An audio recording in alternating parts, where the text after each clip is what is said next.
Starwalker Studios presents Game Master's Journey, a podcast all about tabletop role-playing games from the perspective of the captain's chair.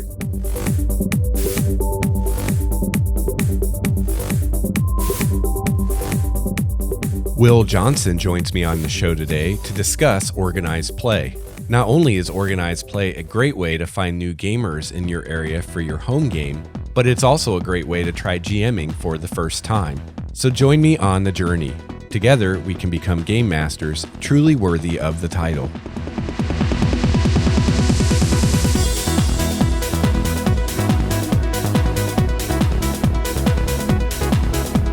Hello, listener and fellow GM and or player. Welcome to episode 34 of Game Master's Journey. I'm your host, Lex Starwalker. I've got a great show for you today. I'm really excited about this episode. Will is joining me today, and we're going to talk about organized play. He has a lot of experience with Pathfinder Society as well as experience with Adventurers League for D&D. And this is great because I've had a little experience with both of those myself, but I haven't done a lot of organized play. So I always like talking with someone who's, if not an expert, at least the closest I can find to whatever the topic is. And I think Will is an expert. He's had a lot of experience with it. I myself learned a lot from discussion. We talk about organized play in general and, of course, Pathfinder Society and Adventurers League specifically as examples. So if you've never tried organized play, this will be a great introduction to you as to what it is, how it works, what it's all about. And organized play is a great way to find new gamers in your area, to try out new games that you're curious about, and to even try running a game yourself as GM for the first time. So I'm looking at my schedule for upcoming episodes here, and I see that next episode, episode 35, will be the season 2 finale episode. So that's really exciting. I'm really excited about that. I can't believe that I'm finishing the second season of the show already. It seems like just yesterday I launched Game Master's Journey. I am going to be coming back with Season 3 immediately. However, there will be no break between Season 2 and Season 3. We're just going to keep trucking along. I have a lot of great interviews on deck. I have a lot of topics that I want to discuss. And honestly, I have episodes planned well into Season 4. So I'm just going to keep going, not going to take a break. For those of you that maybe follow me on Twitter or Google Plus or whatever, you probably know that I am moving soon. I'm moving back to Seattle. So I'm actually producing episodes ahead of time so that there won't be any break or downtime for you, the listener. So I'm going to be moving to Seattle and finding a new place to live. So there's going to be at least probably a few weeks where I'm not able to record while I get my new studio set up. So I am preparing for that by doing things ahead of time and getting lots of stuff in the can, as they say. So you're still going to be getting episodes every week. And if I didn't tell you I was moving, hopefully you would never know. So I'm really looking forward to Season 3. I've got some great interviews coming up, which I already mentioned. Going to branch out into some more games. So, Season 1, I talked a lot about D&D and some about Numenera. And this season talked quite a bit about Star Wars as well as D&D. And I also talked about 13th Age. I can't remember if that was Season 1 or Season 2. So Season 3, we're going to open it up some more to some more games. And, that's just how this show works. Every time I try a new game or get more experience with a new game, I share it with you. And I'm also always looking for people to interview about other games that I'm not as familiar with or don't have as much experience with. So that's how we do this. I also, real quick, I want to remind you that I do actual plays of my quote-unquote home games. I am in 2 D&D campaigns right now, and I stream those on Twitch. And I also put the videos up on YouTube. We play every Thursday and Friday at 7 Eastern on Twitch, so you can go check us out there, and or you can go to my YouTube channel and find all the recordings of all my games there. So on Thursdays, I am running Tyranny of Dragons, which is a D&D adventure path, and we are in session 20 something right now. So that's been going for quite a while. We started in January and we run that every Thursday at 7 Eastern. So again, you can go watch that live on Twitch and or go to YouTube and find all 20 sessions. And then on Friday, I am playing in Princes of the Apocalypse, which is another D&D adventure path, and that's run by my buddy Dwayne, and we just started that. We've done a few sessions of that, and we do that on Fridays at 7. And again, those are all on YouTube as well. So you can head on over to starwalkerstudios.com to the Game Master's Journey page, and you can find links to my Twitch channel and my YouTube channel there. So definitely check that out. All right, so I am going to go ahead and take you on over to the interview real quick. We'll have a word from our sponsor, and then Will and I are going to talk about organized play. We all have busy lives, and the hustle and bustle of modern day living can often leave us feeling anxious and stressed. Do you find yourself longing for your free time, yet when it arrives, you can't unwind? Do you feel restless and on edge? Are you having trouble sleeping at night? Are you not finding satisfaction in your romantic relationships? If you are suffering from any of these symptoms, Audible Books is a new therapy that can help you escape from the grind of your routine. You can sit back, close your eyes, and enjoy a beautiful fantasy world or explore the stars, all without leaving your most comfortable chair. Ask your doctor if Audible is right for you and take the first step to a richer life today. You can try Audible for 30 days for free, courtesy of Starwalker Studios. Just visit the website for your favorite podcast at starwalkerstudios.com and go to the bottom of the latest episode show notes for details. Audible Books. Enjoy a good book today.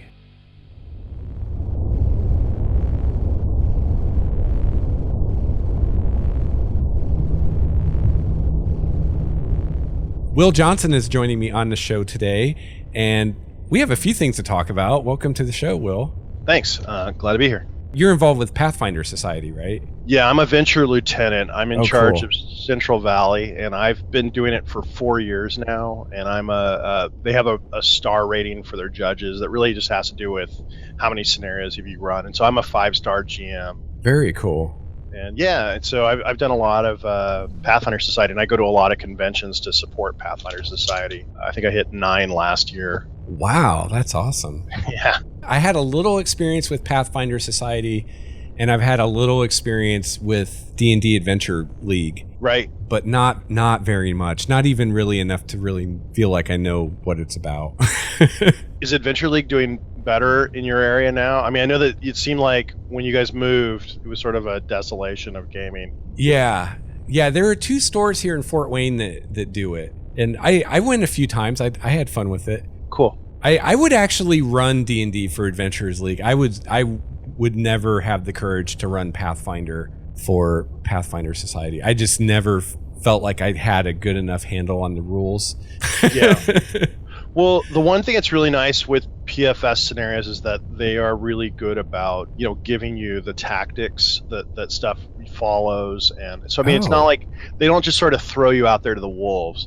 I mean, cool. If you don't know the rules, that's one thing. But honestly, oftentimes at a table, you can just say, I'm not super 100% with the rules. If there's somebody here who feels they're more of an expert, we might turn to you for advice on a specific ruling. Yeah. But otherwise, we're just going to move on, and we're not going to sweat it too much. And frankly, people are so excited that you're willing to run a game that they're cool with that. And cool. So it's not as hard as you'd think. And it's actually, in my mind, I don't know about Adventure League, but I know that with PFS, it's probably one of the easiest ways to get entry as a GM, rather than like what the kind of GMing you do is really scary, because it's sort of, people are like, make up everything, and hopefully you're making a story that people will want to play. And I mean, that for the average, for a novice, that could be really frightening. Versus, here's everything you need. It tells you what they want to do, and here's the plot, and here's what everybody's going to do. And so I think, honestly, it's probably an easier way to ease your way into GMing for a new player. Cool. So, yeah, especially if it's a scenario they've already played. So I've already played this as a player, and so now I'm running it. I have kind of an idea of how it should go because I played through it, and so that it makes it even easier. The one downside, of course, is that there are a lot of players who are trying to win Pathfinder Society, and you may have to deal with that guy who's min-maxed the rules so that he can solo every fight, and that's one of the downsides you face with open play, is that you're just faced with, you allow everybody to play and sort of deal with whatever they bring to the table. The few times I played, there was a guy that was him. He had like the most broken build he could come up with, using like some, I forget what it was. It was some kind of great weapon that like was some like an Asian weapon or something that did more damage than any other two-handed weapon or something. It's probably a Tetsubo, which would be a two-handed club. Does 2d6. Yes, that was it. Yep. Times 4 crit multiplier. Yeah. I've sort of memorized the rules. Yeah, that's that one's not as broken because it's harder to crit on it. You crit on a 20. Oh, okay. But yeah, it is a big damage dealer. So yeah, after a while playing PFS, you really see the broken builds, and there's trends that you start seeing, and certain regions will make one particular broken build popular, and then all of a sudden you'll see 2 or 3 imp copycats in that area. Okay. So, yeah, so that kind of thing does happen. I think the key to all of this, though, is that open gameplay is an opportunity to meet new people and actually sort of maybe form a home group. And if you look at PFS or Adventure League that way, as a great way to show up, zero investment, you're just there to meet and play with people and see whether or not you want to invite these people to your home to play in a private game. I think that's the best way to look at it. It's by far I'm old school. I remember the old days of going to the game store and there'd be the cork board and there's some guy's phone number, and then you're at their home now and you're realizing this place is freaking me out. I thought there'd be 4 or 5 people, but it's just me and him. How do I get out of here? I don't have a cell phone, so I can't pretend that someone's calling me. So this is such a better way of now meeting new people and figuring out who you want to game with. So I think that's by far the biggest advantage it offers. Cool. And I like it for cons too. I've gotten old. I can't do the 24 hours of gaming, and so the schedule that Pathfinder Society and Adventure League follow tends to be one that gets you done by 11 p.m. so you can get to bed at a reasonable hour, and starts at say 9 a.m. and so you're able to actually sleep in and get some breakfast. And we plan hour breaks between slots, and so you can actually go and get a meal and rather than running through the hotel lobby and grabbing something out of a chafing dish. And it's a nice schedule. 9 to 11 is a lot of gaming, but at the same time I don't feel broken every morning when I roll into the first table. Yeah. So we were just talking a little bit that you have been quite involved with the Pathfinder Society organized play, and you mentioned that you think this is a great way for a new GM to get started. So do you want to talk about that a little bit again? Sure. Pathfinder Society is another form of open play, a lot like Adventure League and some of these others. And so they have scenarios that are run.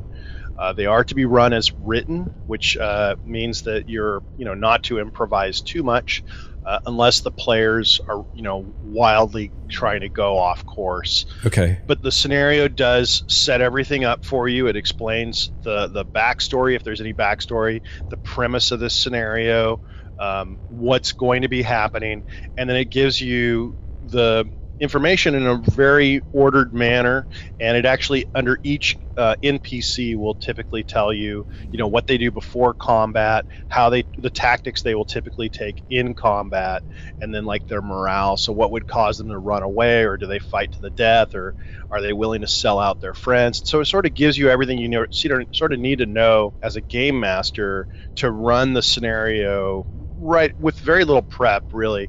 Honestly, the more prep would be along the lines of, finding the right minis, or, if you wanted to make something fantastic in terms of maps and things like that. But everything's really right there for you. And you're allowed to play a scenario once for credit, and then you can GM a scenario for a second piece of credit for your characters. So you could take one character, play it through the scenario, and then later run it and apply the credit for playing that to a second character.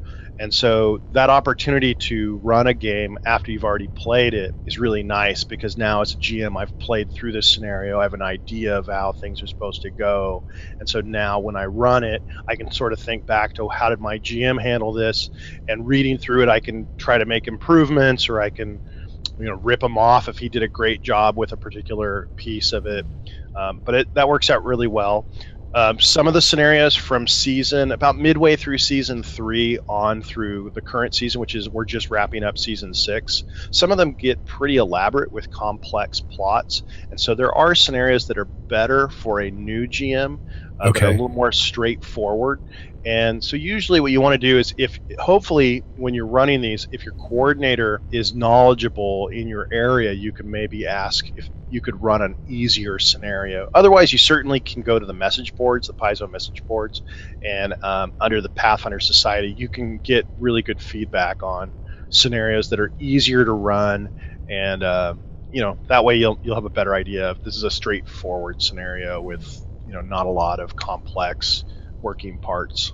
Very cool. And how long do those usually last, like in game time? So when you run them, originally they were designed to run 4 hours. Okay. So the earlier seasons tend to go pretty quick. About halfway through season 3, scenarios started taking a little bit longer. And so I think the official wording now is that 5 hours is the expected time to run a scenario. Okay. But your mileage will vary. I mean, anybody who's been GMing for a while is better at speeding things up.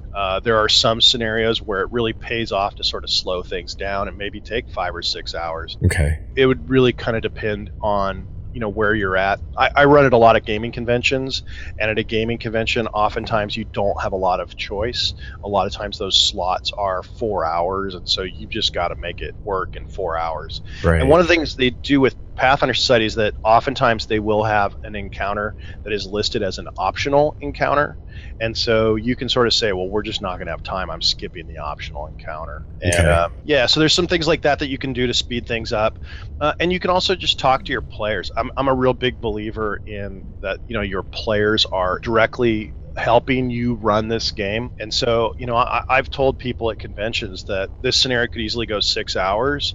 It's kind of railroady, and I apologize for that. And so rather than me gracefully steering you back onto the tracks, which could take extra amount of time, why don't we just sort of stick to what's being telegraphed and just motor through this in 4 hours? Right. Because sometimes it does take a little buy-in on the player's part. Sure. To just get through it. Now, for someone listening who maybe doesn't have the slightest idea what organized play is, can you tell us just a little bit like how it works and how someone can get involved with it? Yeah, so the easiest way to get involved would just go to paizo.com, which Paizo, of course, is the company that is responsible for Pathfinder. And when you're at the website for paizo.com, on the left, you can scroll down to where it says Pathfinder Society. Okay. And you will find a link that will take you right to everything you really need to know about Pathfinder Society. And one of the cooler features there is you can find events in your area. And so you can try to see whether there are any games that are currently being offered in your area. And then that would let you know, hey, there's a game in my area, I can go to that. Otherwise, what you can do is create an actual account on Paizo's website. And once you've done that and you go to your account, you can create a Pathfinder Society number, which would allow you to play in the various games. And that's free.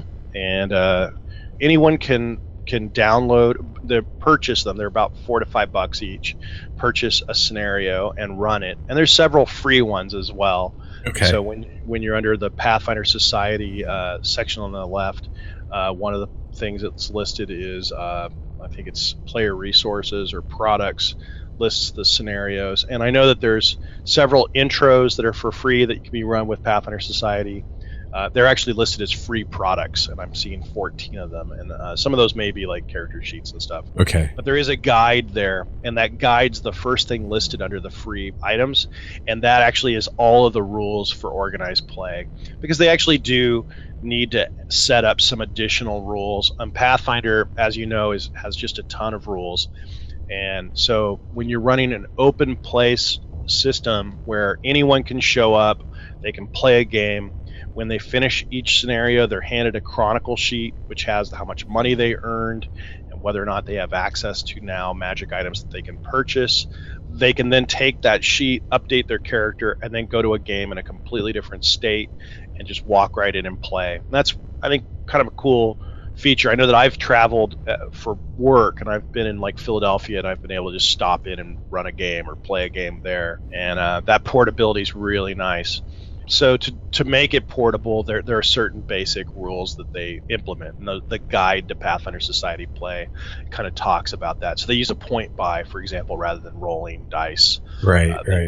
They don't allow you to manufacture anything because they want to kind of keep everybody's wealth by level roughly the same. Right. So those kind of things are in there. And you can download any of those scenarios, and technically you can start running immediately. There's several free scenarios, and some of these are pretty good. I really like the First Steps Part 1 scenario. I've run that quite a few times. Another thing you can do is they have several modules listed, and the free RPG Day modules are all stuff that you can do for Pathfinder Society credit. And some of those are really funny. I mean, the Weeby Goblins and Weeby Goblins 2, and I know this year in a couple weeks here we'll be getting Weeby Goblins free. Oh, wow. You get to play as goblins, and even though you're not going to be able to play a goblin in Pathfinder Society, you get credit for playing, and you can apply that credit to one of your other characters. Cool. So he gets a little bit of XP and some stuff. Yeah, I've heard many, many good things about the Weeby Goblins adventures. You can't rub elbows with anybody Pathfinder related without hearing about those. They seem to be everybody's favorites. Well, I mean, I think Paizo is really smart when they start with Pathfinder, and they got a great artist, Wayne. The look of the iconic stuff, and especially the look of those goblins. Yeah, they're kind of cute, but at the same time they're kind of vicious, and they found that perfect balance of cute and viciousness in order that really sort of appeals to everybody. And they're fun to play, and so I've really enjoyed the running the goblins ones. I mean, you get people singing at the table in character, and and if I remember right, goblins in Pathfinder are actually kind of badass as a PC race, aren't they? They can be. I mean, Pathfinder Society doesn't allow it as a PC race, but they definitely can be. I mean, they're very sneaky. They have very good stealth and a very high dexterity. And so I've seen goblin gunslingers that are very sneaky, and some other really funny player character races. Yeah, a lot of good rogues and assassins and dex-based characters. Yeah, very cool.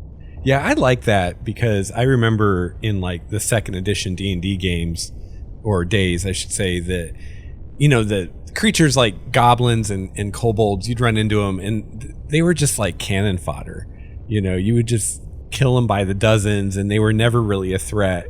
And Paizo kind of adopted the goblin almost as like their mascot for Pathfinder, and really gave them a lot of personality, and they're a lot of fun.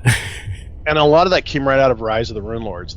That was the very first few encounters in Rise of the Runelords involved goblins, and James Jacobs just gave them a lot of character. He decided that they were, they hate dogs and they're afraid of horses and stuff like that. That sort of adds little personality quirks. They refuse to read, and they believe that reading and writing is stealing thoughts from your brain.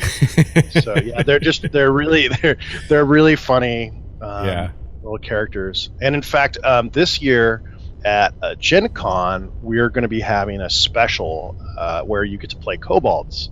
Oh, cool. So that'll be a new thing too. So that is something people are looking forward to. I know one of the specials, I'm trying to figure out what it's called. I don't have it listed, but it is one that, that it was one of the specials that you can play at Gen Con, where your party is all made of kobolds. Cool. So I know folks are kind of looking forward to that one as well. Yeah, and the new version of D&D has kind of started doing that too. For instance, the kobolds are actually pretty scary now. Even to higher level characters, they have a mechanic called pack tactics, where anytime another kobold is within 5 feet of the person the kobold is fighting, they get advantage on their attack rolls. Yeah, that's brutal. Yeah, and so, they still don't have a lot of hit points. They're pretty easy to hit. They don't do a ton of damage, but they're always hitting you. And they tend to have huge numbers, and they like setting traps. Yeah. Well, yeah, but I mean, just that giving the advantage like that means that you can't, your barbarian can't just allow themselves to be completely surrounded and just start wading into them. Yeah, because that they're gonna get nickel and dime down. Yeah, that's awesome. And I know that in 13th Age they gave them a really cool little mechanic too, where they can kind of lure you onto traps. And nice. So they can kind of, while mid fight, it's sort of like assumed that they set up the trap before the fight even occurred, and because it's just second nature to who kobolds are, and so they can just sort of trick your character into stumbling into a trap that they previously set up. So I kind of like what they've done with the kobolds in the different areas, and so Pathfinder Society, that will be one that will be available if you play at Gen Con, and then I believe afterwards too, if you've got GMs in your area that are either 4 or 5 star. I can't remember how it's set up, but after Gen Con, that scenario will be available for some GMs to run. Very cool.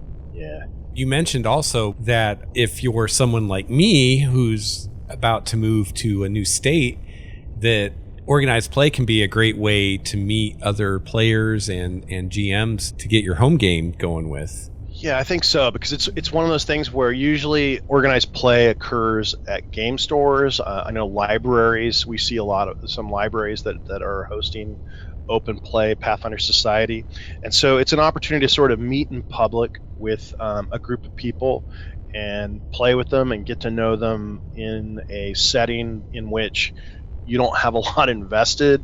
You haven't invited strangers into your home only to find out you don't want them in your home. Right.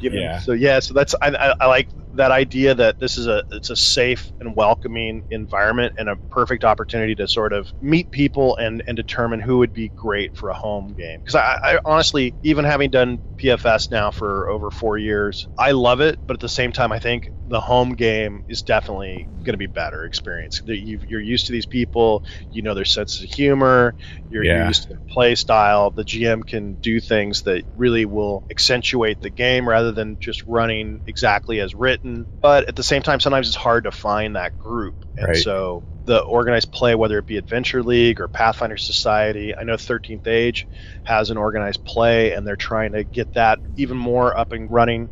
So, and I know Numenera has the folks that can do demos, and so I think all of those are great ways to meet players in a low stakes environment. Yeah, that can be one of the downsides of open play as well when it comes to Pathfinder Society or any of these types of systems, is that it is open play, which literally means anyone who shows up is welcome to play, right? Unless there actually is some kind of problem, and so that can mean that you're sitting at a table with people who have play styles that maybe don't mesh well with your own play style, or have hygiene problems, or those type. There's all sorts of things. You're running into.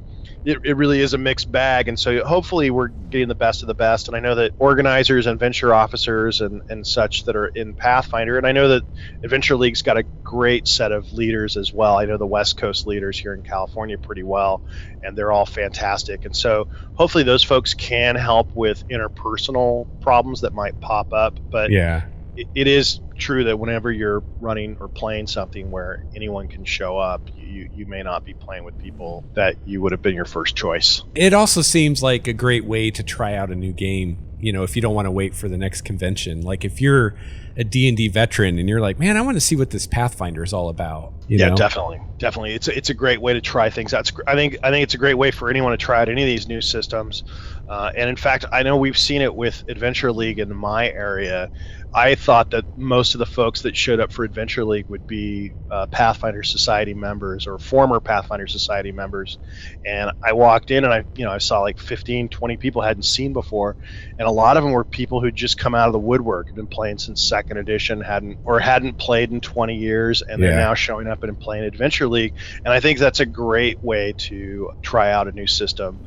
There's very little purchase necessary. You can usually just show up and oftentimes borrow dice.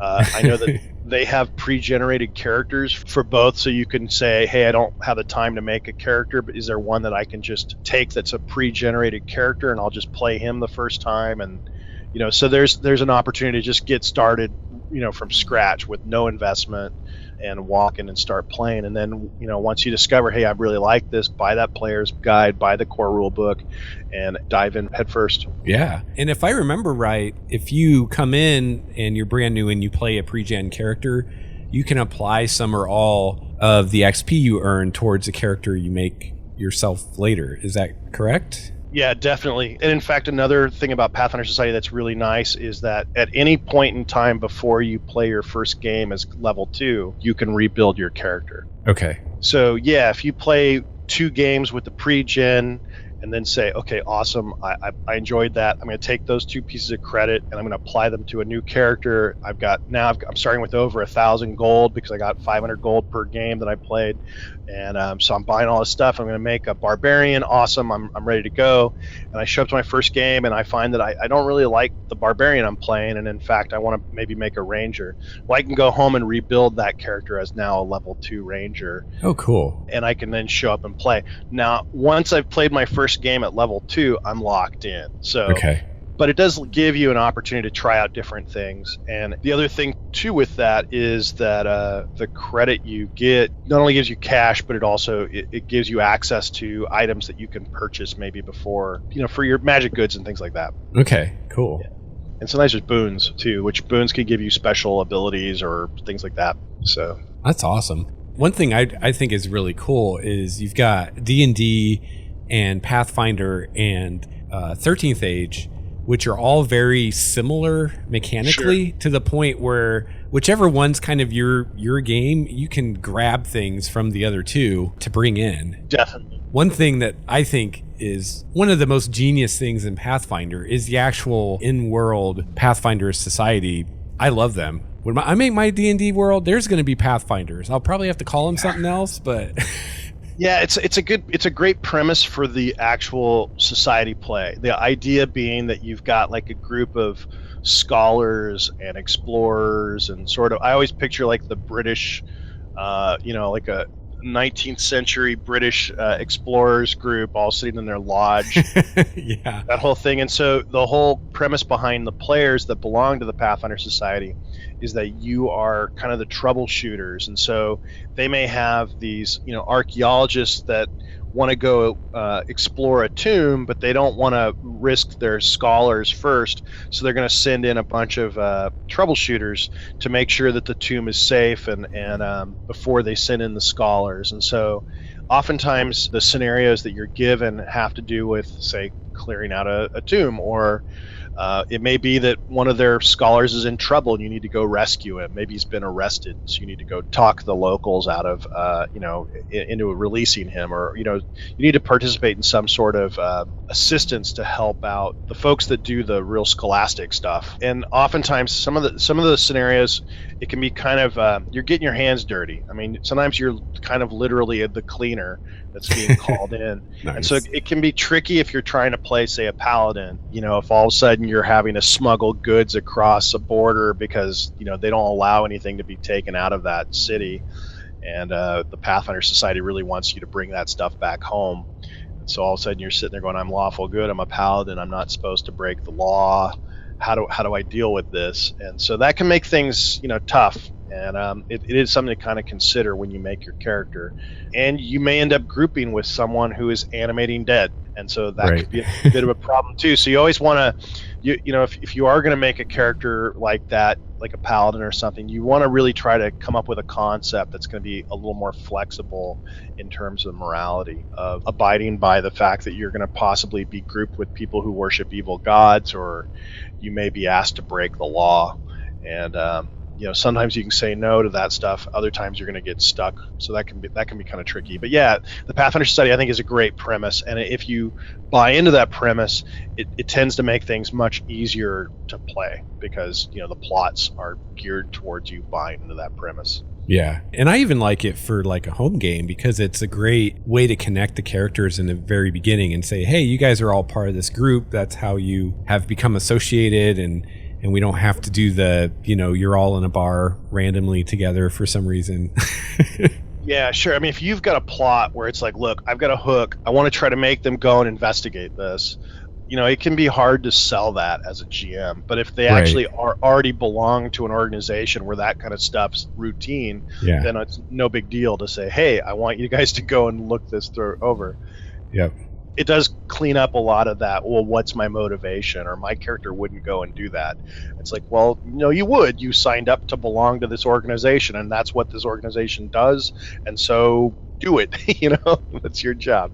Yeah. It makes things nice for railroading, which really is kind of what you're doing here with these scenarios.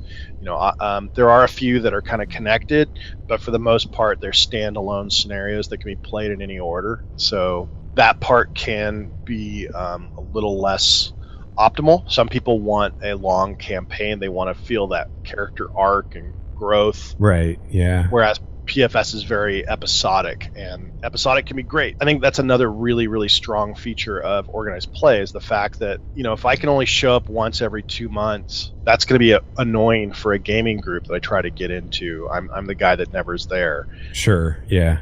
But in organized play, dropping in every 2 months is fine. There's no interruption. You just show up and you play, and you cannot show up for 7 weeks, and there's no ramifications for you not showing up, really. So for casual players, I think organized play is something that you should really maybe look into, because you don't have that fear of the commitment. If I can only occasionally make it, that's fine. Do it. It works great. Yeah, absolutely. The other thing I would suggest to people if they're looking to meet up is actually meet up. Yeah. It seems like there's a lot of meetups that are around different areas of the United States, and you can find gaming groups that way too. And oftentimes they're meeting at stores, and so I know meetup's a really good resource as well. Plus, there's a lot of good gaming conventions. Yes. Yep. And if you run at a lot of those gaming conventions, you can go in for free. So you can do that either directly through the convention, or you could possibly do it through organized play. So the Adventure League, when they go to those gaming conventions, the Adventure League will be putting out a call saying, hey, we need GMs to run scenarios for Adventure League at this convention. And usually if you run, 3 or so, they can oftentimes get you in so that you don't have to pay anything to go to the convention. Yeah. So I know with Pathfinder Society, the typical is if you run 3 games, you can attend the convention for free. And if it's a 4-day convention, usually that means you're looking at 10 slots of games. And so you're running 3, play 7. That's a good weekend of gaming right there. Oh, yeah.